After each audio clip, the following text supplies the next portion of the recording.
12 মাস এই আম গাছের থেকে আম হয়। এই আমগুলা অনেক মিষ্টি এবং সুস্বাদু। এইখান থেকে আমটারে কেটে ফেলতে হবে। তারপর এখানে আস্তে আস্তে এখানে কাঁচামরিচ গাছ আছে। এখানে একটা কাঁচামরিচ, এটা বাংলাদেশি কাঁচামরিচ। এই কাঁচামরিচ গুলা অনেক ঝাল। এই কাঁচামরিচ গুলা, এই যে দেখেন কাঁচামরিচ দেখতে পাচ্ছেন, এই যে কাঁচামরিচটা এখান থেকে ছিঁড়ে ফেলে, যে কাঁচামরিচ, এই যে দেখেন কাঁচামরিচ। কাঁচামরিচের পাতাগুলোর সাথে কাঁচামরিচ গুলা দেখা যায় না। পাতা যে কালার, কাঁচামরিচ গুলা এই কালার, যার ফলে কাঁচামরিচ গুলা দেখা যায় না। কাঁচামরিচ এই গাছে আরো আছে, দেখতে হবে কোথায় আছে। এই যে কাঁচামরিচ, কাঁচামরিচ, এই যে একটা কাঁচামরিচ।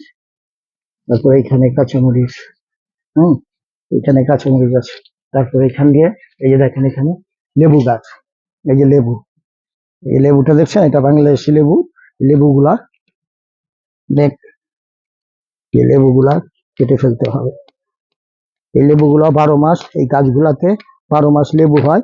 এবং দেখেন এখানে লেবু, আম এবং সবেদা, কাঁচামরিচ, এগুলা 12 মাস হয়।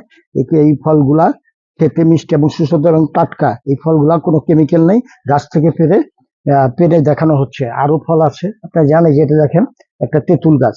এই তেঁতুল গাছটা থাইল্যান্ডের। এই যে ফুলগুলা দেখেন, তেঁতুলের ফুলগুলা দেখছেন কত সুন্দর। এই ফুল থেকেই তেঁতুল আসবে, এই পাতার ভিতর থেকে তেঁতুল আসে। এখানে চলেন, এখানে আস্তে আস্তে যান। এখানে এই যে এটা, এটা দেখেন, এটা জলপাই গাছ। একটু জলপাইয়ের ফুলগুলা দেখেন কত সুন্দর। ঠিক আছে, এই জলপাইয়ের যখন ফুল আসবে তখন আপনারা পানিটা একটু শুকনো করবেন। তার পানিটা শুকনো না করলে ফুলগুলা ফুটবে না। যখন পানিটা শুকনো করবেন এই ফুলগুলা ফুটবে। ফুলগুলা থেকে জলপাই আসবে। একটু আগে বাড়েন, এখান দিয়ে আসেন। এখান দিয়ে আসার পরে এখানে এখানে যান। এখানে যাওয়ার পরে বেগুনগুলা বাংলাদেশি, এই বেগুনগুলা 12 মাস হয়। এই যে দেখেন এখান থেকে কাটলাম, দেখেন বেগুন। এই বেগুনগুলো আমি এখানে রাখি। আরো বেগুন আছে, এই যে দেখেন বেগুন, দেখছেন, দেখেন গাছে বেগুন।